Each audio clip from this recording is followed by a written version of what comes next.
Queridos irmãos, vamos assim, buscando a figura doce de Jesus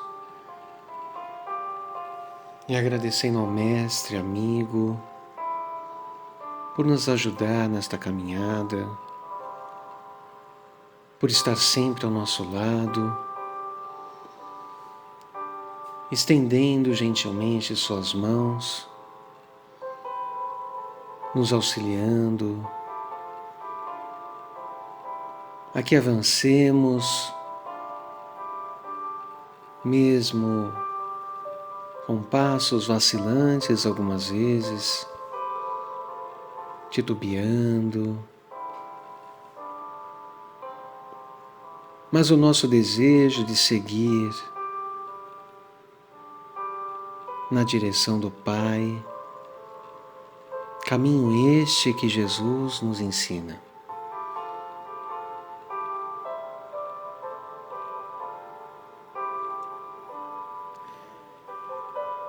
Deixemos que Jesus viva em nossos corações, pulse em nossos corações.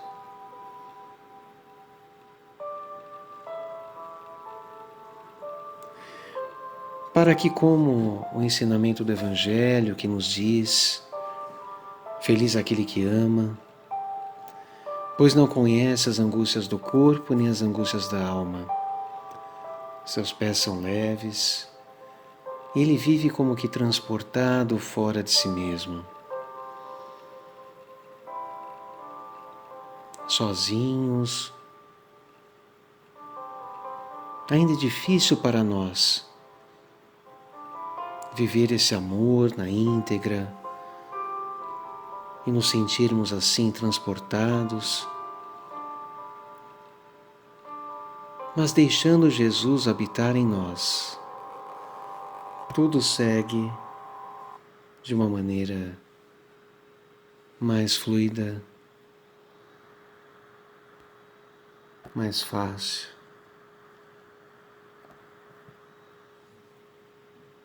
Mais leve, porque Jesus nos auxilia nesta caminhada.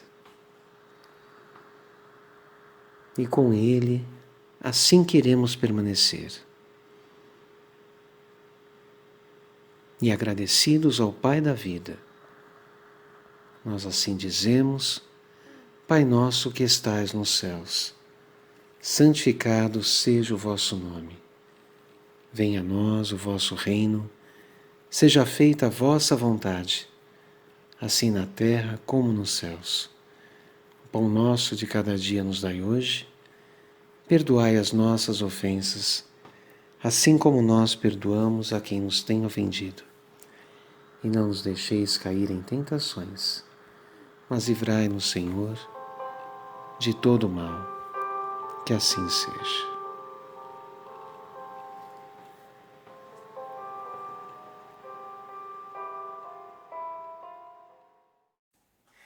Olá, queridos irmãos, como estão?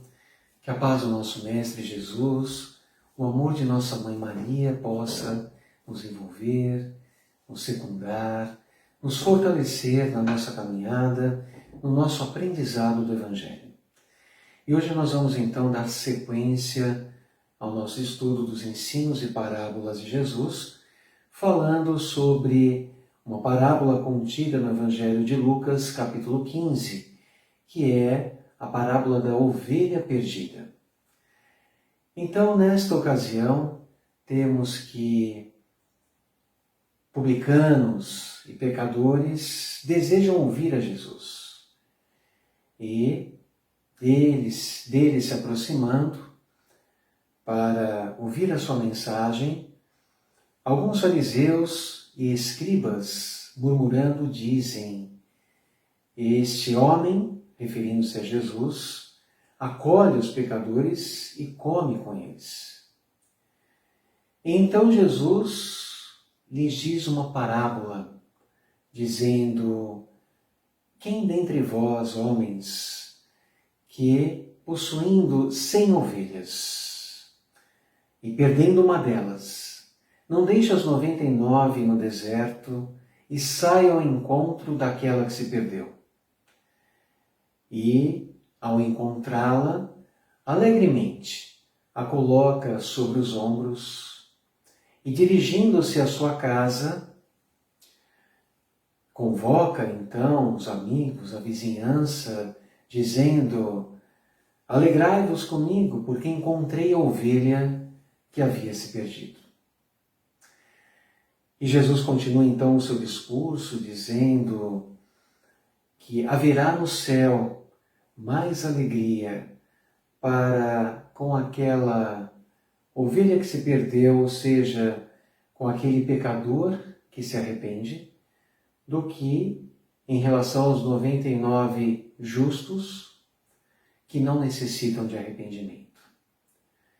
Então nós vemos esta ideia do arrependimento já fazendo parte de uma proposta extraordinária de evolução.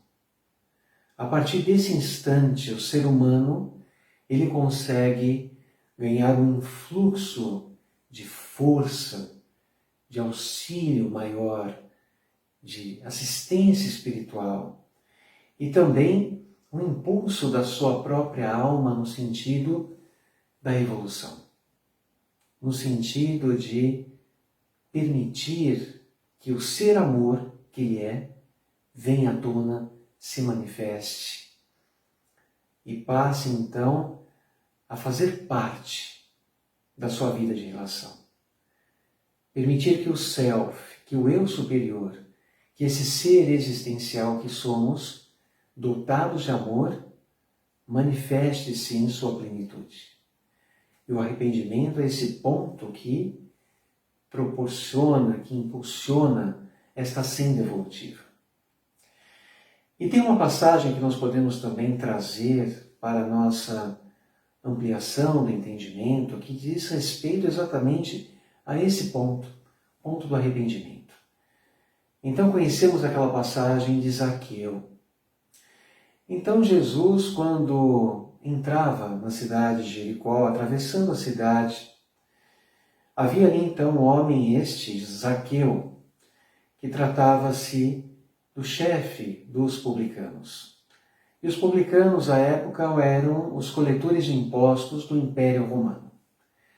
Então Zaqueu era uma pessoa muito rica e também muito desprezada.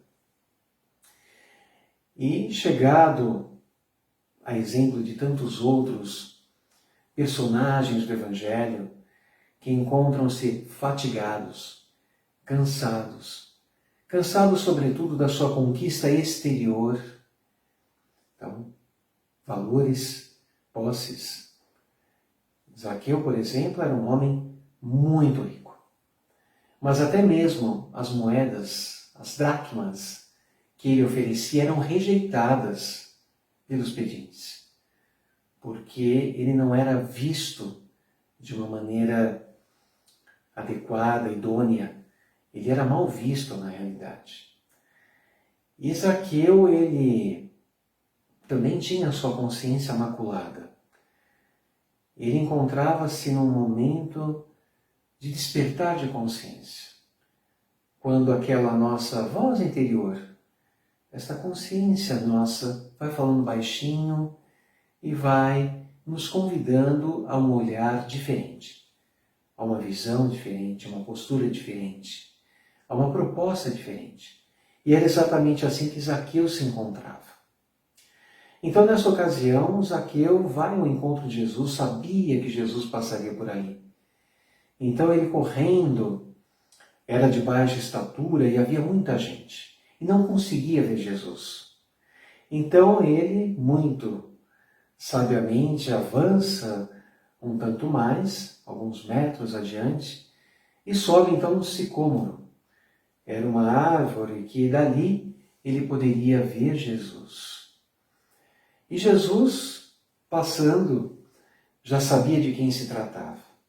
Então ele olha para Zaqueu e diz: Zaqueu, desce depressa, porque importa que hoje eu me hospede em sua casa. Então Zaqueu desce rapidamente. e muito alegre e recebe Jesus. E igualmente também aqueles outros murmurando e criticando a atitude de Jesus, dizendo que ele iria hospedar-se na casa de um pecador.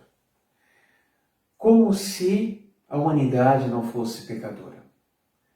Como se aqueles que julgavam não tivessem ali as suas mazelas mascaradas. Porque, na verdade, o pecado tem a ver com errar o alvo, como temos estudado a palavra hamartia, que significa exatamente esse erro do alvo, esse desencontro do alvo. Então, sempre que nos desviamos da ideia do amor e do bem, nós estamos errando o alvo. E a pergunta é, quem de nós está sempre agindo no alvo? E aquela época, então, quando Jesus veio ao mundo trazer esta segunda revelação da lei divina, como estava a humanidade da época? Como nós estávamos naquela época? Porque nós estávamos situados em algum lugar.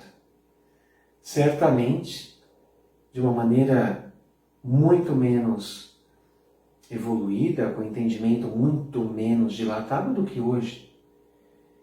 E então nós vemos ali aquela crítica contumaz, como se o exterior ainda fosse, e de forma equivocada, de forma pueril até, visto como sendo algo que colocasse a criatura quites com a lei divina. Não é diferente hoje, porque não raro, muitas vezes, acredita-se equivocadamente que o simples fato de estarmos em um templo religioso, seja uma igreja, seja um culto, seja uma palestra espírita, uma casa espírita, o fato de estarmos num ambiente em que se fala dessas verdades espirituais, em que se fala sobre o Evangelho, o fato de estarmos por si só não é suficiente. Às vezes, existe até aquele comprometimento, aquela periodicidade em estarmos nos locais. Claro que isso é muito importante porque isso nos ajuda a nos conectarmos com o mais alto, fazermos esta ligação com o Pai da vida, com os espíritos amigos, mas a ambiência por si só não é suficiente. A religiosidade propriamente dita é aquela em que o amor, a proposta do amor, os ensinamentos do amor, eles são compreendidos e trabalhados internamente por meio de mudanças significativas, mudanças práticas de postura. E evidentemente que isso dá trabalho. Isso não é uma tarefa fácil, uma tarefa em que nós vamos, num passe de mágica, empreender. Porque realizar isso significa nos despojarmos do homem e da mulher velha. Então, olhar para dentro é algo que nem sempre queremos fazer, mas é necessário fazer. Porque se olharmos mais ainda para dentro, além da nossa couraça da personalidade, nós vamos encontrar um diamante, um espírito magnânimo. Porque a perfeição a qual nós somos dotados somente advinda de um Pai, de um Criador perfeito. E quando nós conseguirmos enxergar este amor que todos carregamos, conseguirmos enxergar este diamante que todos somos e que precisamos lapidar, esse trabalho de lapidação é da própria criatura, mas conseguir enxergar esse diamante, isso é fundamental. Então, quando nós trabalhamos o autoconhecimento, quando nós nos propomos a esse autoburilamento, se fizermos com amor, com os olhos do amor, nós poderemos ultrapassar estas barreiras que realmente entravam a nossa evolução, oriundas do egoísmo que ainda está presente no ser humano, porque o orgulho, a vaidade, a dificuldade, por exemplo, em nós perdoarmos, em nós muitas vezes nos arrependermos de alguma coisa, tudo isso falando genericamente, a humanidade de uma maneira geral, nós estamos percebendo uma couraça que precisa ser transposta. E ao transpô-la, nós vamos encontrar esse diamante. Então só podemos fazê-lo com os olhos do amor, com os bons olhos, porque a partir daí nós vamos nos autoamando, nos transformando. E era assim que Zaqueu se encontrava. Ele queria transformar-se. Ele queria redimir-se perante a sua própria consciência. Porque a nossa consciência, nela está escrita a lei de amor. Questão 621 do Livro dos Espíritos. Onde está escrita a lei de Deus, a resposta na consciência. Então nós temos aí o que precisamos no nosso próprio ser. Então, como temos dito, esta primeira revelação com Moisés, depois com Jesus, posteriormente com a doutrina espírita, auxiliando a humanidade a relembrar aquilo que a humanidade já sabe, nos ajudando a melhor compreender aquilo que nós já sabemos, que o amor está presente em nós.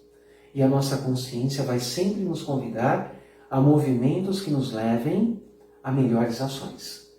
Ações que digam respeito a este amor, a este bem que todos somos. Porque só isso promove a alegria e a felicidade que nós buscamos.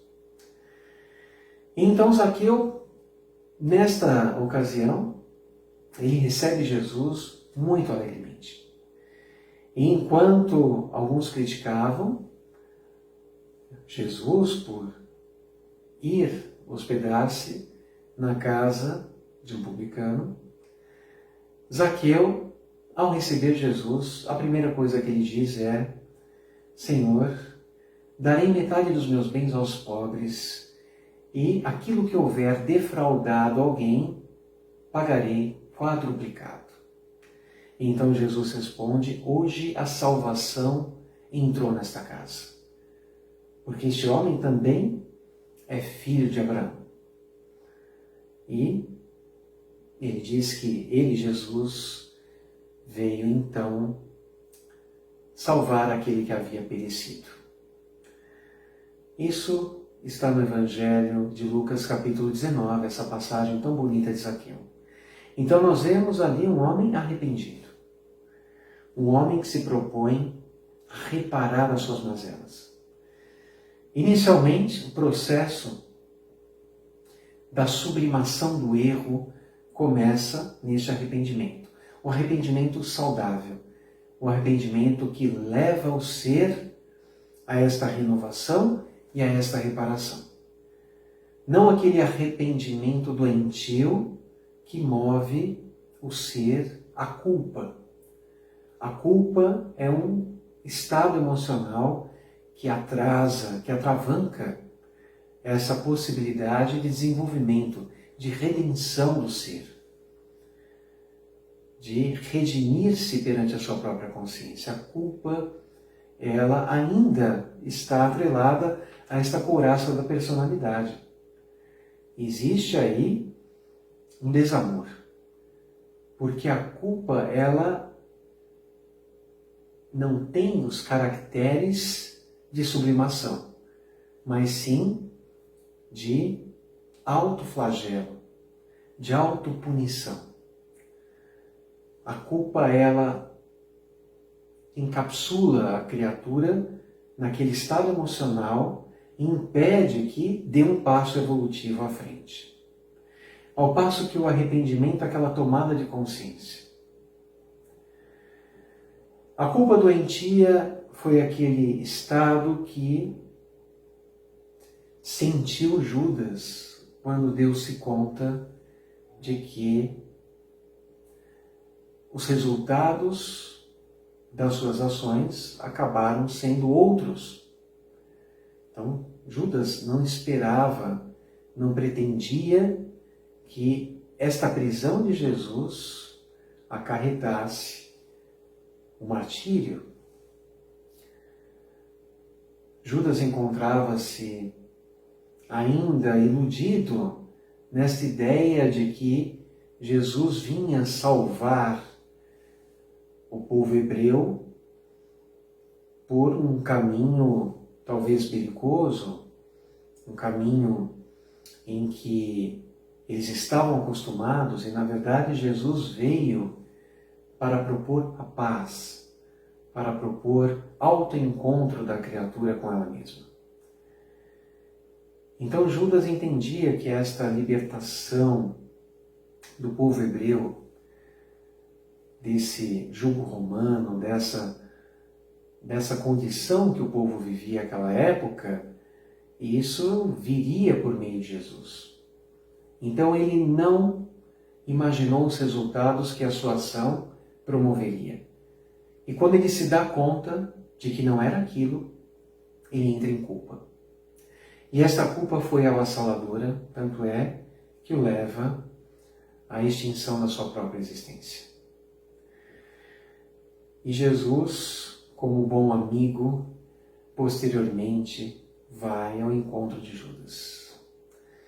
E, numa belíssima passagem, Jesus relata que um amigo não esquece outro amigo.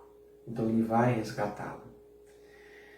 Então, quando nós vemos algo nesse sentido, nós estamos compreendendo que o caminho ideal é o arrependimento que leva à ação, que leva à modificação daquele estado anterior, sendo então substituído por uma nova tomada de consciência. Porque o problema não está em errar, o problema está em continuarmos errando, continuarmos reiteradamente nos equivocando na mesma circunstância.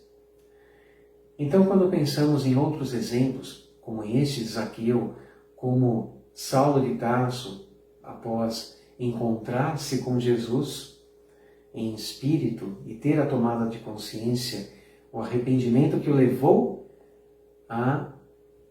ao seu próprio autoencontro, à sua reparação, porque todo o trabalho de Paulo resultou na redenção do seu próprio espírito. Então é a tomada de consciência que leva a criatura a evoluir. E essa passagem belíssima da parábola da ovelha perdida vem dizer exatamente isso.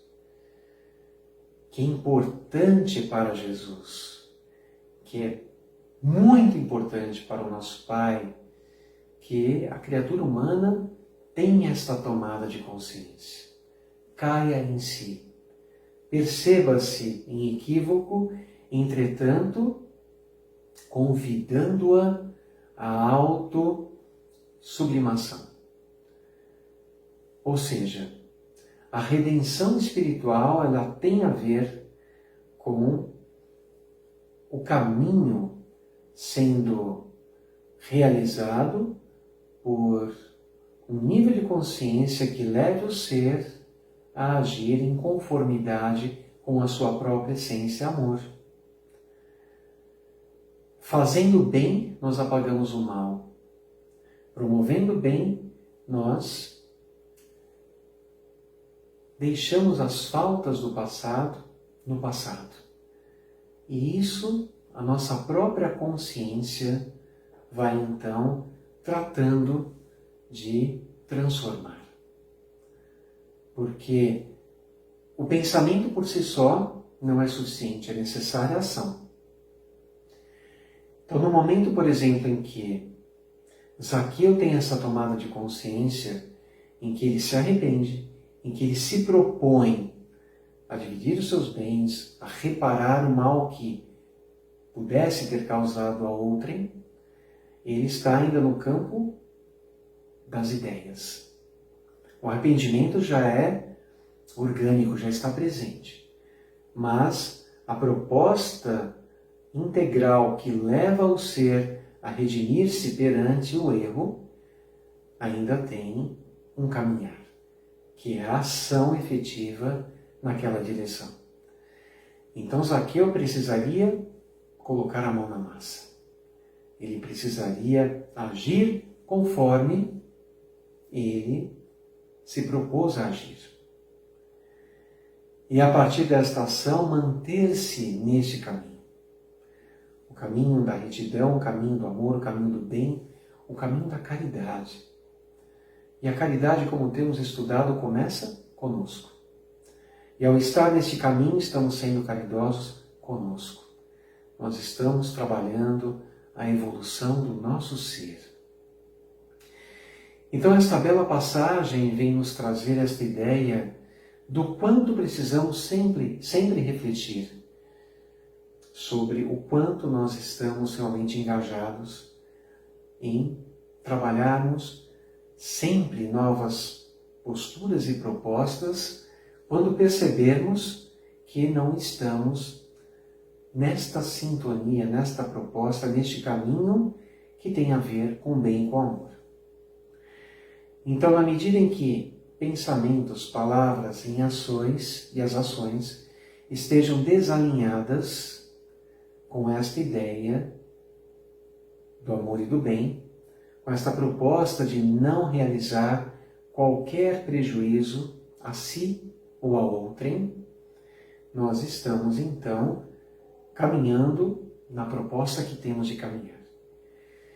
Mas neste caminhar, evidentemente que há os percalços, as dificuldades, as próprias quedas, os próprios erros.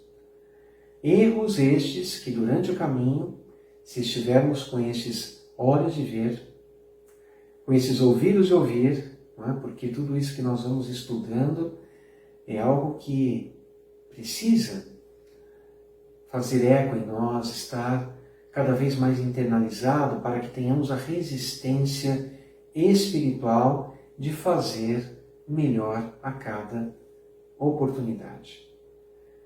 Então, evidentemente que se estamos nesta direção e tropicarmos, cometermos alguma falha, possamos lembrar de que a tomada de consciência, fazer diferente, nos propormos a fazermos diferente e a repararmos aquilo que precisa ser reparado, nós ajustamos aquele enlace, aquele nó, aquela dificuldade da trajetória, desfazemos e continuamos avançando. Se mais adiante outra situação, outra prova, outra circunstância nos levar ao erro, nós já temos o caminho do acerto. Então, tomada de consciência, o arrependimento, esta perspectiva de repararmos o que precisar ser reparado e continuarmos avançando. Isto vale para as questões por vindouras, assim como as questões pretéritas. Isso tem muito a ver com as relações familiares, as relações de amizades sociais, onde nós tivermos qualquer embaraço com alguma pessoa. Então, esse ir ao encontro do outro, esse estar aberto a uma possível reconciliação, ainda que o outro não esteja, mas que nós estejamos dispostos e propostos, tudo isso nos leva a esse desemaranhar desses nós. Quando nós temos a humildade de dizer sinto muito por aquilo que tenhamos nos equivocado, quando temos a humildade de pedir perdão ao Pai. Então muitos dizem, bom, o Pai sabe das nossas necessidades, o Pai sabe que falharíamos, então qual a necessidade de pedirmos perdão na nossa prece? É justamente aquele movimento interno de humildarmos-nos perante o Criador. Este reconhecimento íntimo de que temos as nossas questões, as nossas falhas absolutamente humanas, e nós estamos reconhecendo tudo isso, e nós estamos dirigindo esse pensamento humilde e demonstrando ao Pai Criador que há este arrependimento, que há um desejo de avançarmos numa nova senda. Então isso tem um efeito maravilhoso, a espiritualidade nos ensina isso. Então a criatura humana, ela vai entrando nesse processo de conexão com o Pai, de comunhão com Ele. Então, na medida em também que nós nos abrimos, que nós temos esta humildade em reconhecer os equívocos e nos propormos a acertar, a fazer melhor. Tudo isso nos faz mais leves, nos faz mais tranquilos espiritualmente. E avançar com Jesus é estarmos cada vez mais perto desta comunhão com Deus, que é o nosso objetivo maior. Nós temos os atributos divinos gravados em nós. O que nos cabe é desenvolvê-los. Os atributos do amor estão intrínsecos em nosso ser. Jesus nos ajuda a deixarmos que eles se manifestem. Deixarmos que o amor que há em nós seja esse fluir natural da nossa existência. É uma tarefa, sim, desafiadora, porque não raro nos encontramos nos equivocando. Mas Jesus nos convida a perseverarmos, a não desistirmos, a avançarmos. Lembremos do que Paulo asseverava, que o bem que ele queria fazer, muitas vezes ele não conseguia. E o mal que ele não desejava, muitas vezes acabava sendo manifestado, mas ele não desistiu. Ele perseverou, até que a sua natureza espiritual pudesse predominar sobre a sua natureza animal instintiva. E esse trabalho de autoconsciência, sabendo do estado atual da evolução em que se encontra, em que ele se encontrava, em que nós nos encontramos, e observando o estado desejado aonde nós queremos chegar. Isso nos faz seguir adiante sem titubeios, perseverando, marchando, não desistindo. Embora as quedas, os tropeços, as dificuldades, as falhas, mas nós continuamos compreendendo o arrependimento, tomada de consciência, este movimento de reparação e de nos propormos a acertarmos uma próxima oportunidade. Isso vai fazendo com que nós, em algum momento, consigamos consolidar, sedimentar a virtude. Nós temos inúmeros exemplos do Evangelho, situações várias que nós temos estudado, estudaremos outras tantas, que vêm nos incentivar a avançar.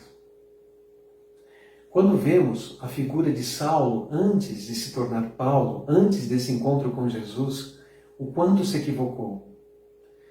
E observando no livro Paulo Estevão, psicografia de Chico Xavier, ditado pelo Espírito Emmanuel, ao final do livro, e observando a forma, o estado vibratório de Paulo no mundo espiritual, aonde os seus labores, as suas lutas, a sua perseverança, a sua fé, pôde conduzi-lo em esferas mais adiantadas, em esferas muito mais elevadas do que a condição do planeta Terra.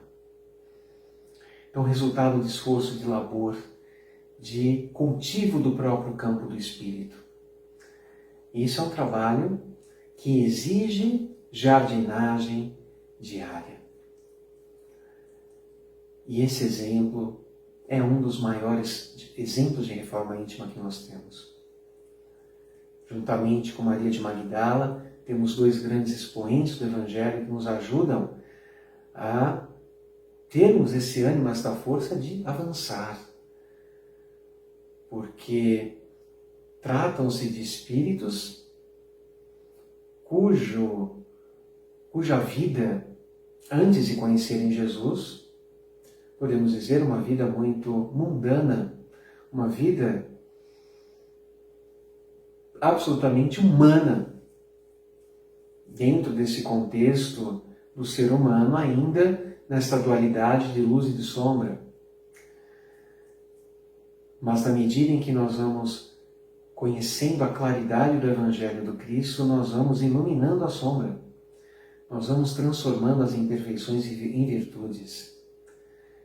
E quando o Espírito é imbuído de uma vontade firme, certamente ele atinge o objetivo. E o convite de Jesus é que nós possamos perseverar, avançar, não desistir, seguir com Ele, mas seguir de verdade. Seguir trazendo cada ensinamento, cada proposta, cada convite de Jesus como sendo algo a ser transformado em nós, a ser olhado, a ser analisado, cultivado e vivido. Porque o Espírito unicamente evolui a partir da sua vivência. A vivência do Evangelho é que faz o Espírito evoluir. Não é o simples conhecimento do Evangelho. Ou, se não é do Evangelho, das leis de Deus. E isso podemos encontrar em diversos livros sacros, em diversas filosofias e em diversas religiões. Porque o amor é universal. Então, aquele que segue o percurso do amor, da vivência do amor, por outra fonte, por outra diretriz, que não a do Evangelho é propriamente dito, também este ser se eleva espiritualmente. Porque é o amor que transforma. Mas mais do que o amor, é a vivência deste amor. E que o amor maior, o amor Jesus, nosso mestre, nosso amigo, nosso irmão, possa permanecer conosco, em nossos corações, em nossos pensamentos, em nossa vivência, para que estados cada vez mais luminosos, elevados, felizes, possam fazer parte da nossa vida a cada instante.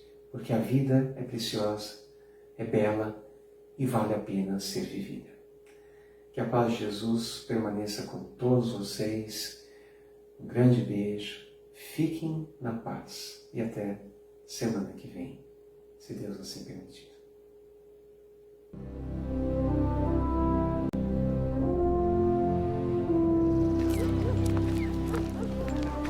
Esse recebe pecadores e come com eles.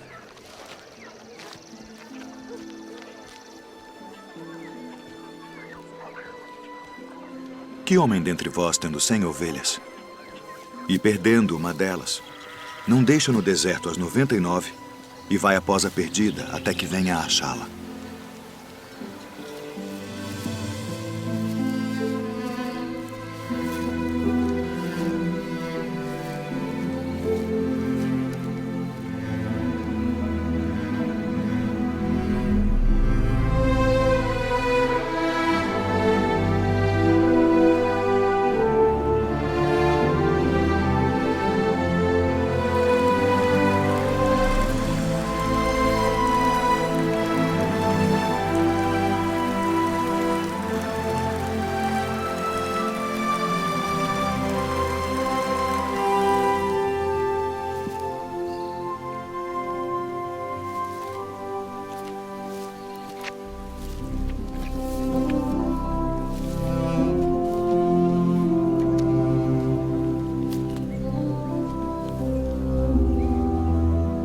E achando-a,